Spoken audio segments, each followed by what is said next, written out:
रहमान रहीम। आज physics 9th में पढ़ेंगे स्केलर्स एंड वेक्टर्स। पढ़ेंगे कि स्केलर्स क्या है और वेक्टर्स क्या है। ठीक है, सबसे पहले डिस्कस करते हैं कि स्केलर्स क्या है। स्केलर्स या फिर स्केलर क्वांटिटीज़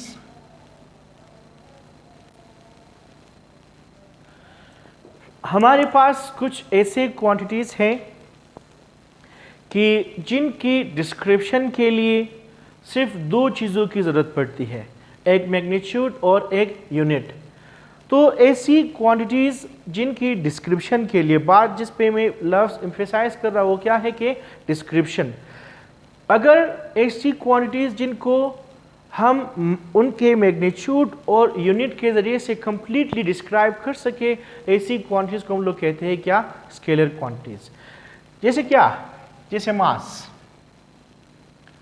फर्ज करते हैं अगर हम लोग कहते हैं कि इस गाड़ी की जो मास है वो कितनी है। लेट्स सपोज हम लोग कहते हैं कि this car, the mass of this car is 5000 kg। तो आप देख लें, इससे हम उस गाड़ी की मास को, इन दो चीज़ों से हम उस गाड़ी की मास को कंप्लीटली डिस्क्राइब कर रहे हैं। जो 5000 है ये क्या शो कर रही है, किसी खास मैग्नीट्यूड को, किसी खास मकदार को, और जो केजी है वो क्या शो कर रही है, यूनिट को। तो यानी मास एक ऐसा क्वांटिटी है, किसी भी जिस्म की जो हैवीनेस है, उस हैवीनेस को हम लोग दो चीज़ों से कंप्लीटली डिस्क्राइब कर सकते हैं, उनकी मैग्नीट्यूड, अमाउंट, क्वांटिटी के लिए ज़रिए से, और क्या, एक यूनिट के ज़रिए से। तो ऐसी क्वांटिटीज़ कि जिनको उनकी मैग्नीट्यूड और यूनिट के ज़रिए से कंप्लीटली डिस्क्राइब की जा सके, ऐसी क्वांटिटीज़ को क्या कहते हैं, स्केलर क्वांटिटीज़। या फिर हम लोग इस तरह कह सकते हैं कि ऐसी क्वांटिटीज़ जिनकी सिर्फ दो चीज़ें होती है, मैग्नीट्यूड और यूनिट, इनको हम लोग क्या कहते हैं कि स्केलर क्वांटिटीज़ या स्केलर्स। जैसे क्या था, एक एग्जाम्पल आपको मैंने दिया था कि मास। Similarly temperature. अगर मैं आपसे कहूँ कि आज के दिन का जो टेम्परेचर था वो कितना था, आप क्या आंसर देंगे कि today's temperature was 37 degree centigrade. आप इस पॉइंट पे यहाँ पर फोकस कर ले, गौर कर ले, तो यहाँ पर आप मुझे दो चीज़ें, आप मुझे इंफॉर्मेशन में, इस टेम्परेचर की डिस्क्रिप्शन में आप मुझे दो बातें कह रहे हो। पॉइंट 1 उसकी मैग्नीट्यूड, और दूसरा क्या, उसका यूनिट। 37 क्या है, वो मिकदार है कि कितना हॉट है 37, और दूसरा किस यूनिट में कितना, ठीक है, 37 कितना डिग्री सेंटीग्रेड। तो ये जो 37 है ये मैग्नीट्यूड है, और डिग्री सेंटीग्रेड जो है वो उसका यूनिट है। तो टेम्परेचर एक ऐसा क्वांटिटी है कि जिसकी डिस्क्रिप्शन के लिए दो चीज़ें दरकार होती है, एक क्या होती है, एक उसका मैग्नीट्यूड और दूसरा उसका यूनिट। सो इस तरह हमारे पास डेरो एग्जाम्पल है। ठीक है, एक और एग्जाम्पल लेते हैं। Let's suppose work.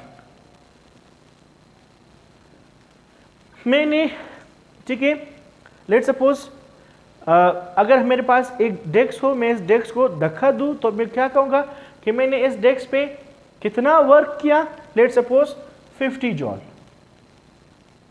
अब यहाँ पर डायरेक्शन की ज़रूरत नहीं पड़ती है, तो हम लोग क्या कहेंगे, यहाँ से कंक्लूड करेंगे कि ऐसी क्वांटिटीज़ जिनकी डिस्क्रिप्शन के लिए दो चीज़ों की ज़रूरत पड़े, ठीक है, मैग्नीट्यूड और यूनिट की, ठीक है, इस तरह की क्वांटिटीज़ को हम लोग क्या कहते हैं कि स्केलर क्वांटिटीज़। ठीक है, तो ये आपके पास एग्जांपल, आप डिफाइन करते हैं इसको।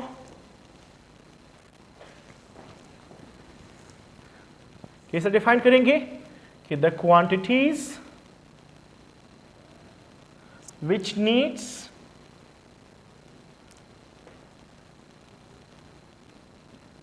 magnitude and unit for their complete description are called scalar quantities।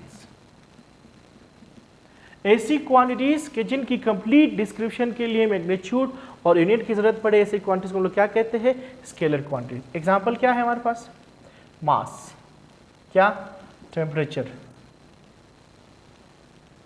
Distance, ठीक है, वर्क, एनर्जी, ये तमाम ऐसी क्वांटिटीज़ हैं कि जिनकी कंप्लीट डिस्क्रिप्शन के लिए सिर्फ हमें मैग्नीट्यूड और यूनिट की जरूरत पड़ती है। ऐसे क्वांटिटीज को क्या कहते हैं? स्केलर्स। ये पॉइंट 1 क्लियर।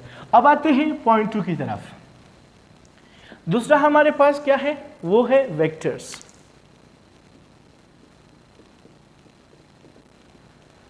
वेक्टर्स या फिर वेक्टर क्वांटिटीज,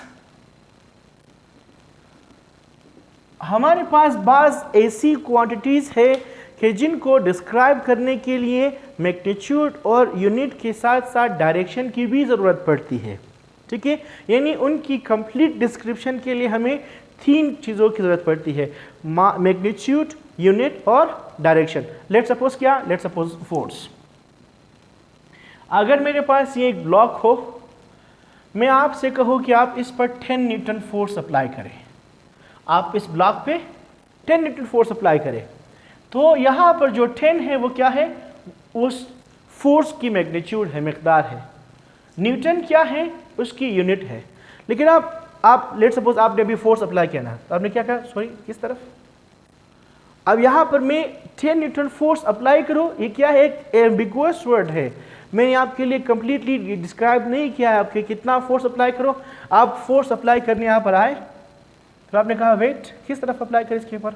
आगे की तरफ, ऊपर की तरफ, नीचे की तरफ, पीछे की तरफ? यहाँ पर कन्फ्यूजन है ना। अगर आपने इसको आगे की तरफ धकेल दिया 10 न्यूटन के साथ, मैंने आपसे कहा कि ओहो नो, आपने क्या करना था? आपने पीछे की तरफ इस पे फोर्स अप्लाई करना था।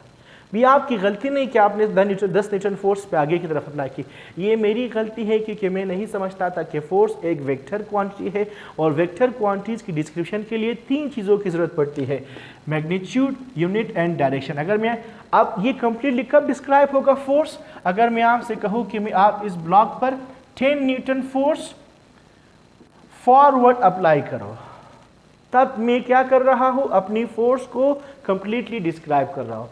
तो फोर्स क्या है? एक वेक्टर क्वांटिटी। क्यों? क्योंकि इस फोर्स की कंप्लीट डिस्क्रिप्शन के लिए हमें 3 चीज़ों की ज़रूरत पड़ रही है, मैग्नीट्यूड, यूनिट एंड डायरेक्शन। तो ऐसी तमाम क्वांटिटीज़ कि जिनकी कंप्लीट डिस्क्रिप्शन के लिए मैग्नीट्यूड, यूनिट और डायरेक्शन की ज़रूरत पड़े, ऐसे तमाम क्वांटिटीज़ को हम लोग क्या कहते हैं? Vector quantities. क्या है एग्जाम्पल हमारे पास?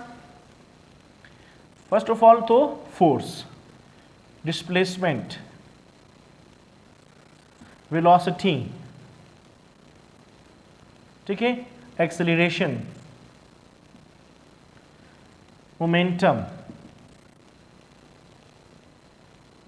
बहुत सारे एग्जाम्पल्स हो सकते हैं। ये तमाम ऐसी क्वांटिटीज़ है कि जिनको पॉइंट फिर से मैं आप करूँ, मसला किस चीज़ का है? मसला है डिस्क्रिप्शन का। ठीक है, हमने इन 2 क्वांटिटीज़ को 2 अलग चैप्टर्स में, 2 अलग टाइप्स में डिवाइड की है। क्यों? क्योंकि एक को हम सिर्फ मैग्नीट्यूड और यूनिट के जरिए से कंप्लीटली डिस्क्राइब कर सकते हैं और उसको हम लोग कहते हैं स्केलर। लेकिन अगर एक दूसरी टाइप के लिए हम लोग सिर्फ मैग्नीट्यूड और यूनिट कहें तो वो कंप्लीटली डिस्क्राइब नहीं होगा। उसकी कंप्लीट डिस्क्रिप्शन के लिए मैग्नीट्यूड और यूनिट के साथ साथ हमें डायरेक्शन भी दरकार होती है। ठीक है, तो इस तरह की क्वांटिटीज़ को फिर क्या कहते हैं? Vector quantities. ठीक है।